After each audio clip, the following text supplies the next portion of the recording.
We are building weapons when we should be building social infrastructure that advance the lives of our people. We are fighting wars that cause death and destruction when we should be fighting poverty and developing the livelihoods of vulnerable people.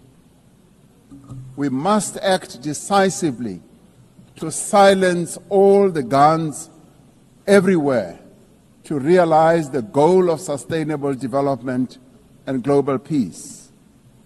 And I do believe that this is an objective that is possible to reach. As we commemorate the 80th anniversary of the UN, the relevance of this institution and various multilateral processes for the maintenance of international peace and security is being willfully undermined. There is an increasing reliance on unilateral military action in contravention of international law. The United Nations Security Council has proven to be ineffective in its current form and composition in carrying out its charter mandate to maintain international peace and security. South Africa remains deeply concerned by the erosion of the credibility of the Security Council and its failures to ensure accountability and uphold international law. As the security and humanitarian situations in the Democratic Republic of the Congo, Sudan, Gaza, and elsewhere deteriorate, it is a matter of great concern that there are countries that continue to violate international law and also defy the United Nations resolutions and rulings, also from bodies like the International Court of Justice. The establishment of the Hague Group and the Madrid Group aim to reaffirm the primacy of international law, promoting accountability and ensuring support for a just peace. We cannot and should not accept that members of this organization continue willfully to violate without consequence the charter that we have all agreed to uphold.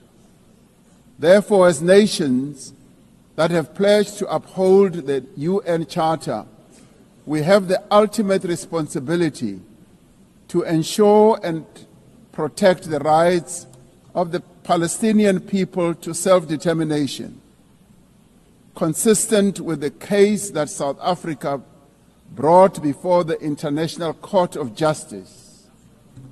There is growing global consensus. There is growing global consensus that Israel is committing genocide in Gaza. Just last week, the United Nations Independent International Commission of Inquiry found that Israel is responsible for the commission of genocide in Gaza. As Palestinians continue to face genocide and famine, we have a duty to act. South Africa has acted in the interests of saving lives by insisting that the International Court of Justice should make a ruling that indeed genocide is being committed in Gaza and that it should stop. And we stand here to say it must stop.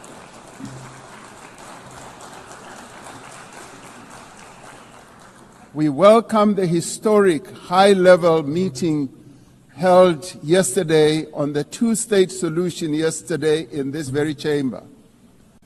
This reflects the determination of the global majority, a global majority that now stands at 142 and more countries, that Palestinians deserve a peaceful state alongside a peaceful Israel.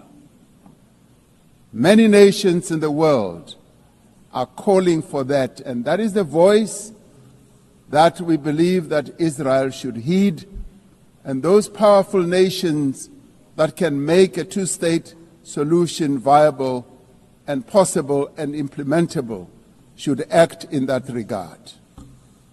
The long overdue announcement by increasing number of countries to recognize the state of Palestine is testament to this determination. We have a responsibility as the member states of the United Nations to reaffirm the right also of self-determination of the people of Western Sahara.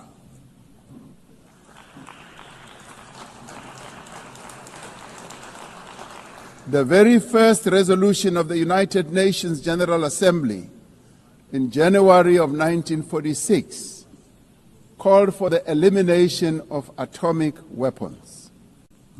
The resolution was passed shortly after the catastrophic use of atomic bombs on Hiroshima and Nagasaki that killed thousands of people. Decades later, we have not made significant progress in the fulfillment of the commitment to nuclear disarmament. In 2026, next year, South Africa will be presiding over the first review conference of the Treaty on the Prohibition of Nuclear Weapons. This treaty reaffirms that there is no greater assurance of non-proliferation than the complete prohibition of nuclear weapons. I was glad to hear that a number of leaders stood here to speak against nuclear weapons and the use thereof. This year we celebrate the 30th anniversary of the Beijing Declaration and Platform for Action as a roadmap for the achievement of gender equality, the empowerment of the women and girls of the world.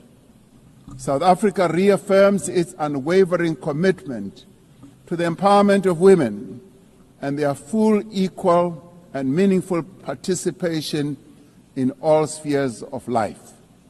Yes, we would support also the election of a female Secretary General of the United Nations.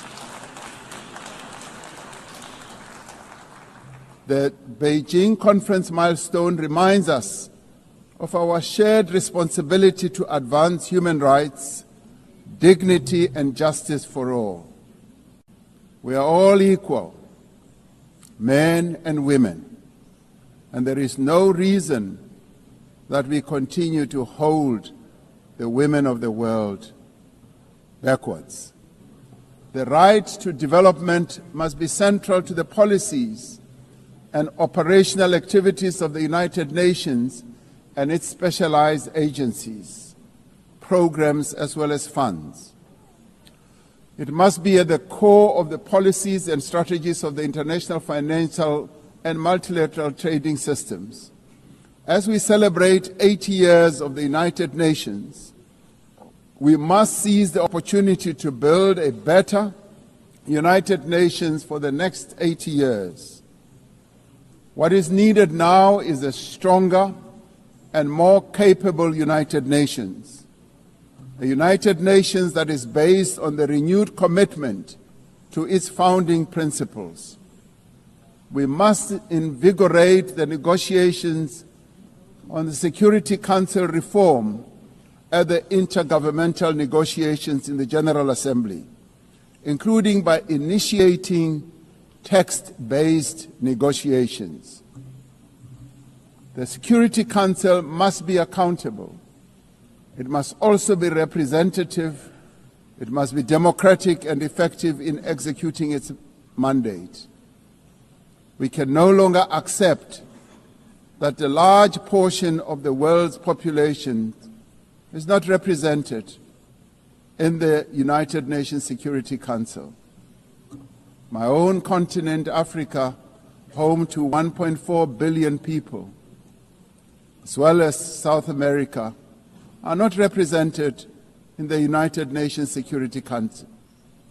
This is unjust, this is unacceptable, and it must end. We want representation in the Security Council. We look forward to working with the Secretary General on the UN 80 initiative to ensure that our organization works more effectively and efficiently. Mandates given by member states must be implemented, and the necessary structural changes and program realignment must be implemented across the UN system. In the face of the decrease in funding to the United Nations to fulfill its mandate, the UN 80 initiative is important to maintain the integrity of the multilateral system and to uphold international law.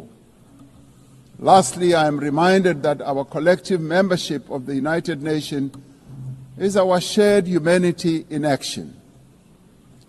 The United Nations at 80 compels us to reflect on our collective achievements and to chart a way forward, building an organization that is able to address our common challenges. We must rise to the occasion and do our utmost together to ensure the political, economic, and social freedom of all humanity. We must reaffirm that freedom is indivisible and that the denial of the rights of one person diminishes the freedom of all of us.